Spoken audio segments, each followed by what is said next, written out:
What if you could visit all of India's most famous temples in one day? That's about to become reality, and here's the tea. You're watching the weekly edition of Dharma Times, where every Friday I tell you only the hottest news stories that every Hindu, Sanatani, spiritual person, and Bharatiya Indian citizen must know. So follow me for it. Story number one. In early December, the UP government has now cleared a newly expanded proposal involving 52 acres of land near Ayodhya, which will be utilized by Tata Sons to build a unique temple museum. This project, which allegedly has a funding of 750 crores, will sit on the land of the Jamtara village beside Sharayu river and will feature Bharat's most iconic temples, highlighting the architecture and the construction science behind them, as well as the knowledge systems that were used to preserve it. The interesting part is that this news comes weeks after another industrial titan, the Adani Group, announced its contribution of 100 crore rupees to funding scholars and preserving IKS. IKS stands for Indian Knowledge System, which are our Bharat's own ancient original frameworks for mathematics, science, linguistics,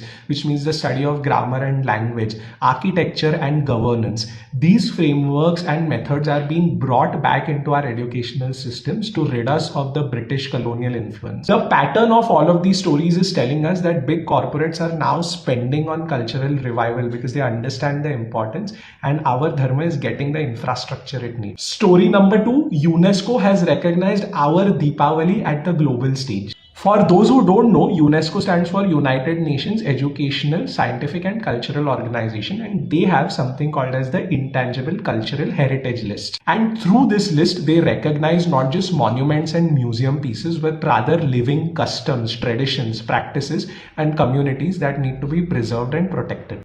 And with Diwali added to the roster, it marks a win for all of us who celebrate the festival. Fun fact, they already have yoga, garba, Durga Puja and Kumbh Mela in this. Basically, we're very precious as a community. This news is important because it's something called as soft power, which means when Bharat's cultural symbols are recognized on the global stage, then we will move towards our mission of becoming the Vishwa Guru, which means being recognized as the world's teacher. In fact, this news comes alongside another update in which Canada has finally amended one of its hate symbols bill to clarify that our Hindu swastika, which we share with our Buddhist and Jain brothers, is not the same as the Hakenkreuz that was used in earlier World War Germany. In short, the world has started celebrating and understanding our Hindu symbols better. That's all the news I have for you this week. Share this reel and follow for more.